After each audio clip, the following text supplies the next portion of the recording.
Muchas gracias, estamos ya de regreso para el último bloque de esta emisión de Señal Global y mucho le agradecemos a Miguel Alejandro Híjar Chiapa que esté con nosotros, un colaborador habitual de este noticiario, para que nos platique.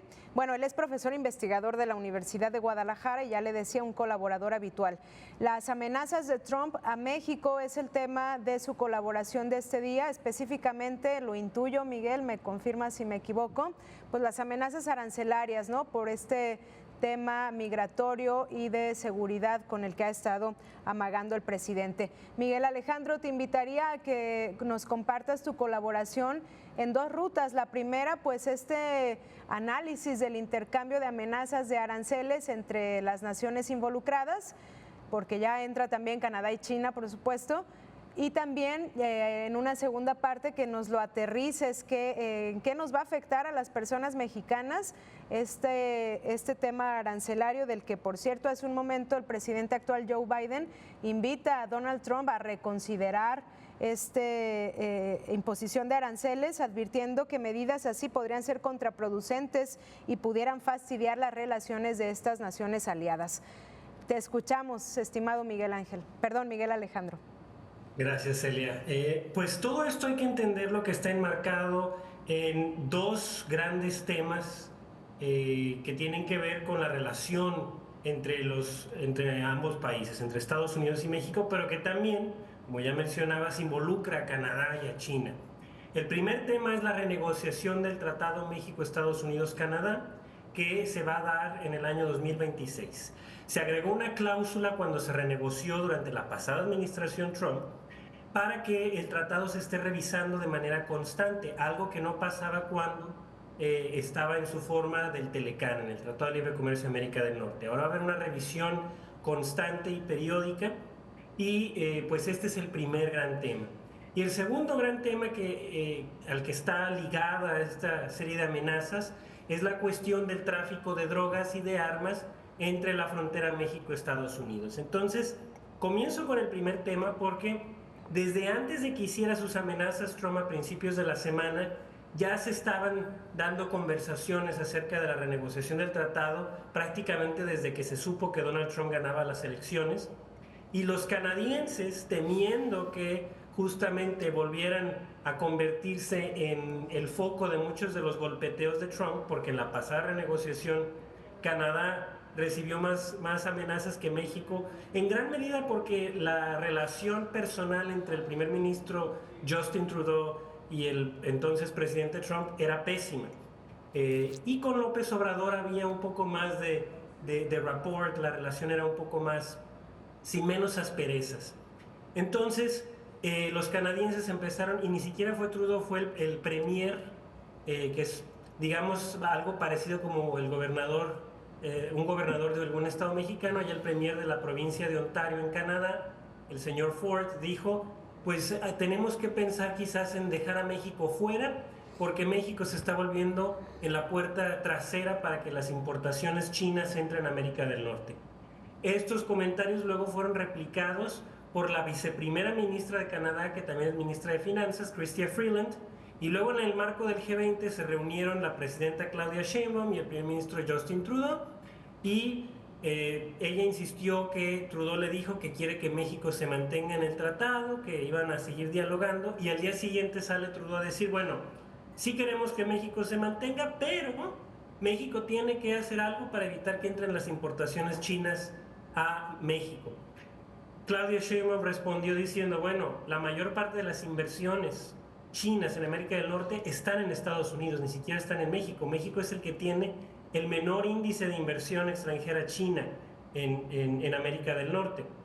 Entonces todo esto empezó a complicar el escenario de esta renegociación, y bueno, finalmente es cuando Trump dice, voy a imponer aranceles el primer día de mi mandato de 25% a todos los productos canadienses y mexicanos, porque están dejando entrar por la frontera tanto norte como sur de Estados Unidos, crimen, migrantes ilegales, drogas, etcétera, etcétera. Entonces, pues la respuesta inmediata de México y Canadá fue reaccionar. Canadá de inmediato siguió con esta conversación de querer sacar a México del tratado para poder salvar su propio pellejo. Eh, y México, pues bueno, primero la presidenta Sheinbaum responde con una carta que yo creo que fue una carta en un tono muy diplomático, pero también asertivo, insistiendo que, bueno, México va a responder en medidas recíprocas. Y esto es importante porque claro que México tiene que pensar en cuál va a ser la respuesta. Y creo que fue una respuesta muy adecuada, también insistiendo en que el problema no solamente iba a causar daños a la economía mexicana, sino también a la propia economía estadounidense. Y además de todo, ella recalcó que no va a ser la manera más efectiva de solucionar el problema, la crisis de drogas en Estados Unidos y la crisis de violencia en México.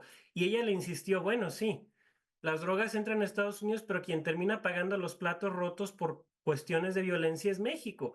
Y en gran medida, pues sí, hay un flujo de drogas hacia Estados Unidos, pero porque el mercado estadounidense es el que la demanda. Además de todo, Estados Unidos envía armas a los carteles de la droga en México, entonces esto pues es un problema compartido, no es nada más culpa de México como Trump siempre lo quiere retratar, que México es el que tiene que actuar para que todo termine en Estados Unidos.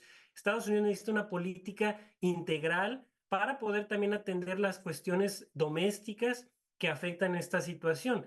Entonces, pues todo esto se da en este marco y obviamente también China como cuarta involucrada en el problema, respondió diciendo, bueno, vamos a seguir colaborando con México y con Canadá, porque también México dijo, bueno, nosotros vamos a hacer lo posible por sustituir las importaciones chinas con productos mexicanos o productos que se manufacturen en la cadena de valor de América del Norte, que incluye a Canadá, Estados Unidos y México.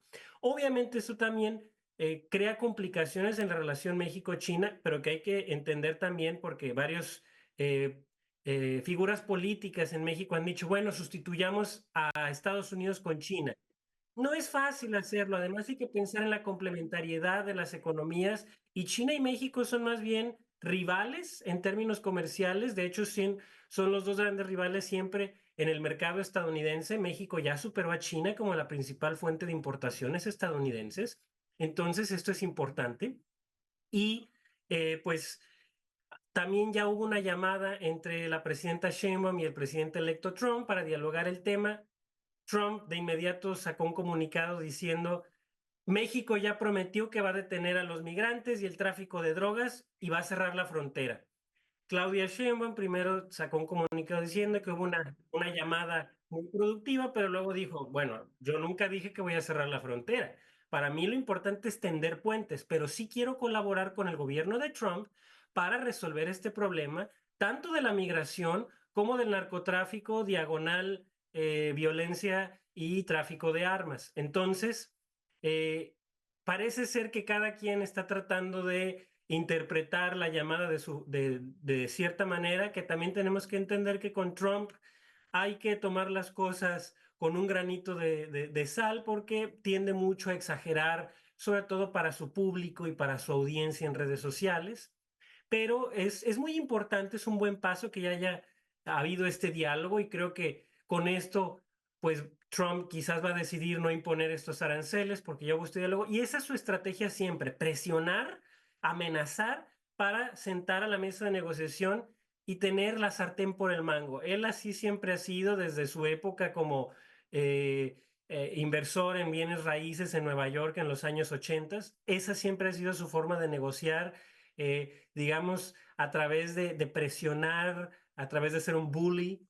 Y no ha sido diferente en su vida política. Entonces, México y Canadá tienen que entender un poco eso y creo que la respuesta de parte de Claudia Sheinbaum ha sido bastante efectiva, muy diplomática y pues esperemos que de verdad se dé esta colaboración entre ambos gobiernos, porque de otra manera, si tanto Estados Unidos impone aranceles como México responde con aranceles, quien termina pagando todo esto somos los consumidores, porque no es México quien pagaría los aranceles en Estados Unidos, serían las compañías estadounidenses que importan los productos mexicanos, pero las compañías siempre van a trasladar el costo al consumidor. Entonces, van a ser los consumidores estadounidenses o los consumidores mexicanos quienes van a terminar pagando estos aranceles.